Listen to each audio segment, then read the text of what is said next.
તો દક્ષિણ ગુજરાતમાં પણ મેઘરાજા મન મૂકીને વરસી રહ્યા છે। વાત સુરતની કરીએ, જ્યાં મોરાબાગડ વિસ્તારમાં પાણી ભરાઈ ગયા છે। આખો વિસ્તાર પાણીમાં ગરકાવ થયો છે।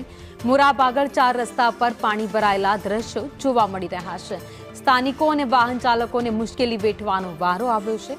ભારે વરસાદ વરસતા ચારેય કોર માત્ર પાણી જ પાણી દેખાઈ રહ્યું છે।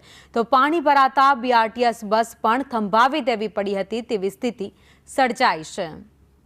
સુરત શહેરમાં વરસાદ છે તે ફરીથી આફતનો વરસાદ સાબિત થયો છે। સુરતના મોરાબાગડ વિસ્તારમાં પાણી ભરાવાની સમસ્યા છે તે યથાવત છે। અત્યારે જોઈ શકાય છે કે મોરાબાગડ 4 રસ્તા પર અત્યારે ઠેર ઠેર પાણી ભરાઈ ગયા છે। રોડ રસ્તા છે તે અત્યારે જાણે નદીમાં પરિવર્તિત થઈ ગયા હોય તે પ્રકારની સ્થિતિનું નિર્માણ થયું છે। શું કહેશો, કેટલી તકલીફ પડી રહી છે?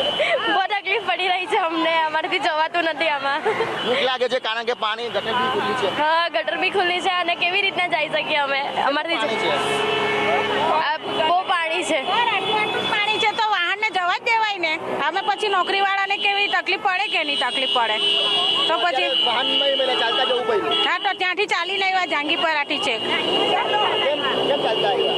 તો ઉતારી ત્યાં બસવાળાએ ત્યાં ઉતારે એમ કે બસ નહીં જાય એમ કે તો પછી ઉતારે તો અમારે તો આવવું જ પડે ને। ક્યાં જવું હતું તમારે? અમારે પાલવમાં પટ્યા જવું હતું। તો હવે ચાલતા જશો? હા, તો કઈને ચાલતા જવું પડે ને, ક્યાં જવાના?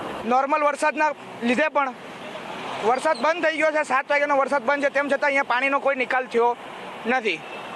સવારની 7 વાગ્યાની બસો અહીંયા બંધ જ છે। બસો ઊભી કાઢી દેવામાં આવી છે। કમસે કમ 40 બસો અહીંયા ઊભી છે અત્યારે।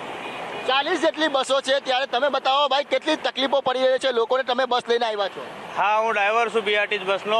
7 વાગ્યાની બસ લોગિંગ કરીને મેં અહીંયા ઊભી રાખેલી છે। અહીંયા ગાડી કાઢવા જઈએ એટલે ઇલેક્ટ્રિક બસ છે, એમાં કોઈ નુકસાન થાય એની જવાબદારી કોઈ લે નહીં। એના હિસાબે અહીંયા ગાડીઓ સાઈડમાં મેં ઊભી કરી નાખી છે બધી ગાડીઓ। પાણીના કારણે જે બસના પૈંડા છે તે થંભી ગયા છે। અનેક લોકોના વાહનો છે તે બગડી ગયા છે।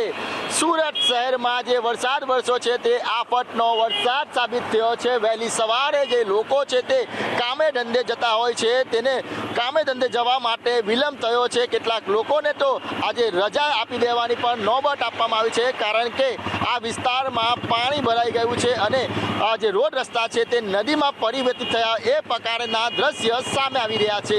કેમેરા પર્સન ભૂષણ ચૌધરી સાથે મનીષ પરમાર, સંદેશ ન્યૂઝ, સુરત।